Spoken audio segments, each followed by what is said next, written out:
ان میں وہ ہراساں نہ ہوں بلکہ پورے صبر و ثبات کے ساتھ ان حالات کا مقابلہ کریں اور اپنے عزم میں ذرا تزلزل نہ آنے دیں۔ رباً وہ پوری دلیری کے ساتھ ہر اس مسلح مزاحمت کا مسلح مقابلہ کرنے کے لیے تیار ہو جائیں جو ان کی دعوت کو ناکام کرنے کے لیے کسی طاقت کی طرح سے کی جائے، اور اس بات کی ذرا پرواہ نہ کریں کہ مخالفین کی تعداد ان کی مادی طاقت کتنی زیادہ ہے۔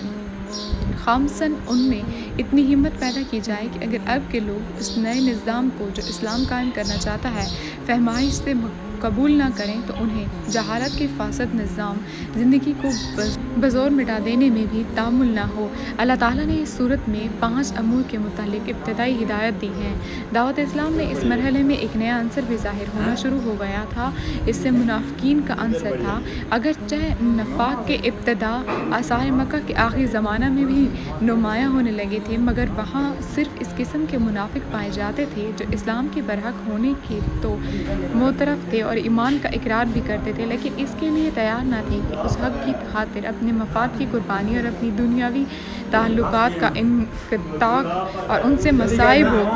و شدائد کو بھی برداشت کر لیں جو اس مسئلے کے حق کو قبول کرنے کے ساتھ ہی نازل ہونے شروع ہو جاتے تھے۔ مدینہ پہنچ کر اس قسم کے منافقین کے علاوہ چند اور قسموں کے منافق بھی اسلامی جماعت میں پائے جانے لگے۔ ایک قسم کے منافق وہ تھے جو قطعاً اسلام کے منکر تھے اور محض فتنہ برپا کرنے کے لیے جماعت مسلمین میں داخل ہو جاتے تھے۔ دوسری قسم کے منافق وہ تھے جو اسلامی جماعت کے دائرہ اقتدار میں گھر جانے کی وجہ سے اپنی مفاد اسی میں دیکھتے تھے کہ ایک طرف مسلمانوں میں بھی اپنا شمار کریں اور دوسری طرف مخالفین اسلام سے بھی رکھیں تاکہ دونوں طرف کے فوائد سے متمتع ہوں اور دونوں طرف کے خطرات سے محفوظ رہیں۔ تیسری قسم ان لوگوں کی تھی جو اسلام اور جہالت کے درمیان متردد تھے۔ انہیں اسلام کے برحق ہونے پر کامل اطمینان نہ تھا، مگر چونکہ ان کے قبیلہ یا خاندان کے بیشتر لوگ مسلمان ہو چکے تھے اس لیے یہ بھی مسلمان ہو گئے تھے۔ چوتھی قسم وہ لوگ شامل تھے جو امر حق ہونے کی حیثیت سے تو اسلام کے قائل ہو چکے تھے، مگر جہالت کے طریقے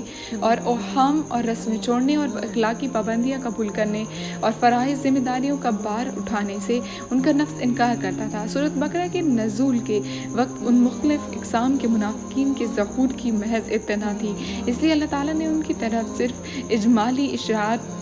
فرمائے ہیں۔ بعد میں جتنی جتنی ان کی صفات اور حرکات نمایاں ہوتی گئیں، اسی قدر تفصیل کے ساتھ بعد کی صورتوں میں ہر قسم کے منافقین کے متعلق ان کی نوعیت کے لحاظ سے الگ الگ ہدایات بھیجی گئیں۔